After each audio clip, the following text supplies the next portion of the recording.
from either side, which would indicate a suspension problem or a flat tire. I'm also going to check underneath the engine for any leakage, making sure that's dry.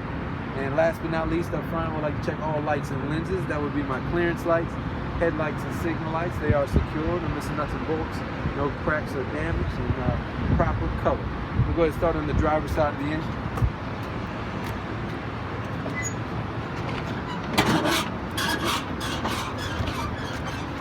All right, over here I'm going to start with my steering gearbox and hose, which is secure, no missing nuts and bolts, no cracks, damages, or leakage.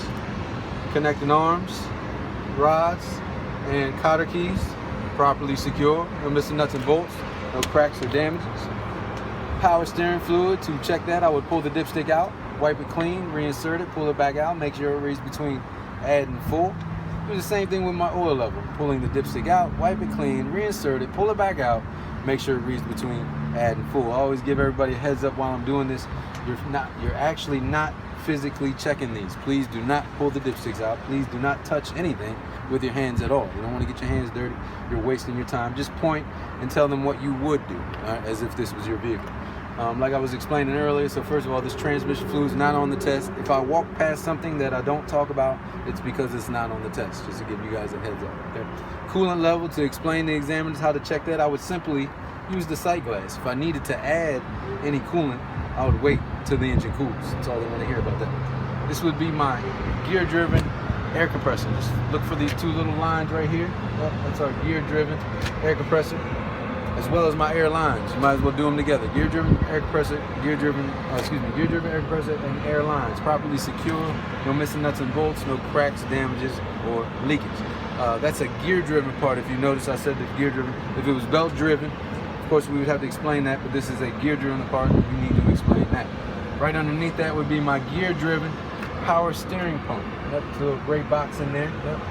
Properly secure, no missing nuts and bolts, no cracks, damages, or leakage. If you must know, this is the power steering fluid. That's a good way to cheat, by the way. It literally says the word right up there, power steering. Just add pump to it, gear-driven power steering pump, and you can follow this hose. It takes you directly to it, right? It's actually in here. In Maryland, the good news is you're actually not going to use a stick. DC, you guys are going to have to use the stick. They want you to point directly at the part. In Maryland, they asked us to stop giving you guys the stick, which is good for you because some people point at wrong spots. Yeah. They say, be vague. You can literally be from right here. Just go like that. Okay? They want to hear it though. You know what I mean? They want to know what the name is. So that's good for you guys. Yeah. Let's head to the other side. Alright, two parts over here, that's all. On the engine, that is. Alternator. If you ever get confused, it's obviously the one with the red wire to it. Some people get confused with this AC compressor. We're talking about the alternator here. Alternator and wires. Alternator secure, no missing nuts and bolts. No cracks or damages. Wires secure to the alternator. Not melted, frayed, cracked, or damaged. Melted and frayed is a good word to use for wires. You want to get in here so you can get a better view? I was trying. Yeah, let the young lady give a little view. That's the alternator and wire. Secure, no missing nuts and bolts, no cracks, damage. Wire secure to the alternator, not melted, frayed, cracked, or damaged. Water pump, another hard one. Again, Maryland, just go like this. They don't care. You know? DC, you're gonna have to kind of point downwards. Even you guys don't have to, just point downwards. If you must know, there's a bottom pulley down there. It's all the farthest pulley at the bottom. It's behind it. That's the water pump. Water pump properly secure, no missing nuts and bolts, no cracks, damages, or leakage. I have a alternator and water pump belt. They need to hear what this belt drives. It's an alternator water pump. We just name those parts, very simple to remember. Alternator water pump belt, secure, not cracked or damaged. They also like to hear no more than 3/4 inches of play. It's a little extra. No more than 3/4 inches of play in that belt. All hoses, just point out a couple of them, tell them you would explain that you would check. All hoses on this side of the engine, properly secured, no missing nuts and bolts, no cracks, damages, or leakage. Moving on to the suspension, I would check my front as well as my rear hanger, properly secured, no missing nuts and bolts, no cracks or damages. U-bolts, properly secure, no missing nuts and bolts, no cracks or damages. Leaf springs, properly secure, no missing nuts and bolts, no cracks or damage. They also like to hear that the leaf springs are not shifted or missing. It's a little extra, not shifted or missing.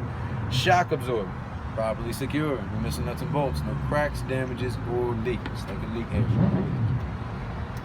Brake hose, properly secured, no missing nuts and bolts, no cracks, damages, or leakage. Brake chamber, properly secured, no missing nuts and bolts, no cracks, damages, or leakage. Slack adjuster and push rod should be at a 90-degree angle. The push rod should not move more than 1 inch with the wheel chalk and the brake release. It's obviously something totally different. That's what they need to hear. Slack adjuster should be at a 90-degree angle. The push rod should not move more than 1 inch with the brakes released and the wheel chalk. All right? Please do not go grabbing it, trying to move it 1 inch. The brake's not released. You're wasting your time. You don't need to check it physically. We're just verbally telling them how we check it. Brake drum. Just look for this hole right here. This black thing inside. It goes all the way around. That's the drum. Brake drum properly secured. The missing nuts and bolts. No cracks, damages, or leakage. They also like to hear the brake drum is free of contaminants. So you would check that it's free of contaminants such as oil or grease. It's a little extra. Brake lining. Just point at the drum again. Brake lining. It's inside. You can't see it at all. So the examiners, what they want is for you to explain my brake linings. If they were visible, I would make sure they're the proper thickness. Right? Basically, it's the pads, but the technical term is linings, brake linings.